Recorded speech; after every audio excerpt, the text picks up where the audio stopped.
আসসালামু আলাইকুম everyone, welcome back to my channel Ghorkonna. আবারও হাজির হয়ে গেছি ঘরকন্যা চ্যানেলের মজাদার আরও একটা রেসিপি নিয়ে। আজকে করে দেখাবো খুব ঝটপটভাবে জর্দা সেমাইয়ের রেসিপি। আশা করছি আমার আজকের রেসিপিটিও আপনাদের অনেক অনেক ভালো লাগবে। তো বন্ধুরা, চলুন কথা না বাড়িয়ে আমরা মূল রেসিপিতে চলে যাই।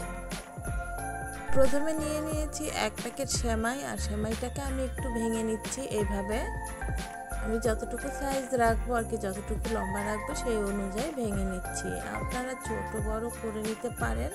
তো আমি এভাবে পুরো সেমাইটাই ভেঙে নিয়েছি। আর এটা কিন্তু প্যাকেটের ভিতরে থাকা অবস্থায় ভেঙে নিলে ভালো হয়, আর বাইরে ভেঙে নিতে গেলে কিন্তু ছড়িয়ে যেতে পারে।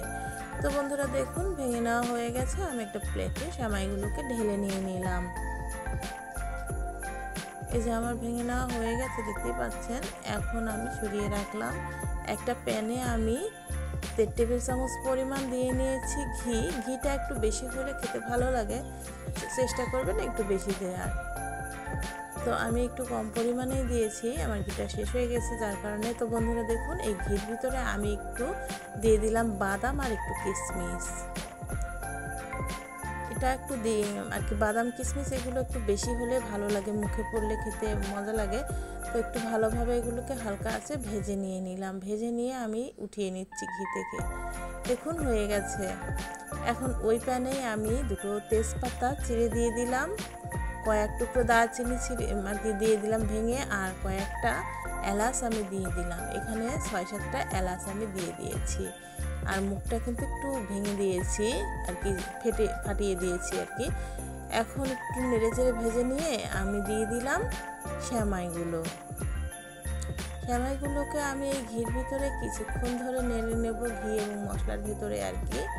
কিছুক্ষণ ভেজে নিয়েছি হালকাভাবে। আর চুলার আঁচটা কিন্তু লো থেকে মিডিয়ামেই রাখতে হবে, হাই হিটে কিন্তু ভেজে নেওয়া যাবে না। সেমাইটা কিন্তু খুব দ্রুতই আর কি পুড়ে যায়, যার কারণে আর পুড়ে গেলে কিন্তু খেতে ভালো লাগবে না, তেতো লাগবে, বিশ্রী লাগবে আর কি।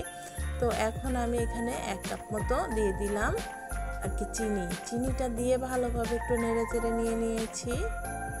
একটু হালকা আছে ভালোভাবে নেড়ে নিতে হবে। তো দেখতেই পাচ্ছেন আমি এভাবে কিছুটা সময় ধরে নেড়ে নিয়েছি। আর এখানে চিনিটা দেখুন আস্তই রয়েছে, অতটা গলছে না। কিছুক্ষণ এভাবে নেড়ে নিয়ে আমি 1.25 কাপ পরিমাণ আর কি পানি দিয়েছি। আমি পরে আর একটু দিয়েছি আর কি, 1 কাপ মতো পানি আমি দিয়ে নিয়েছি এখানে। দিয়ে খুব ভালোভাবে একটু নেড়ে চেড়ে নিয়েছি, দেখতে পাচ্ছেন। কিছুক্ষণ নেড়ে চেড়ে নিয়ে আমি একটা ঢাকনা চাপিয়ে লো হিটে 5 মিনিট রান্না করে নিয়েছি। আর 5 মিনিট পরে ঢাকনাটা উঠিয়ে নিয়েছি, দেখতে পাচ্ছেন কতটা ঝরঝরে হয়েছে, আর সেদ্ধটাও হয়েছে সুন্দরভাবে। এখন আমি এখানে 2 টেবিল চামচ পরিমাণ দিয়ে নিচ্ছি গুঁড়ো দুধটা কিন্তু দিতে হবে, দিলে কিন্তু খুবই ভালো লাগে খেতে, মুখে পড়তেই। আর গুঁড়ো দুধটা না থাকলে আপনারা চাইলে মাওয়া দিতে পারেন। তো গুঁড়ো দুধটা দিলেও কিন্তু মার মতো হয় আর কি, খেতে ভালো লাগে। তো খুব ভালোভাবে নেড়েচেড়ে মিশিয়ে নিয়ে নিলাম গুঁড়ো দুধটা সেমাইয়ের সাথে, দেখতে পাচ্ছেন। এখন আমি ফ্রেশ কোরানো নারকেলটা দিয়ে দিলাম এখানে। আমি এই নারকেলটা সংরক্ষণ করে রেখেছি ডিপ ফ্রিজে।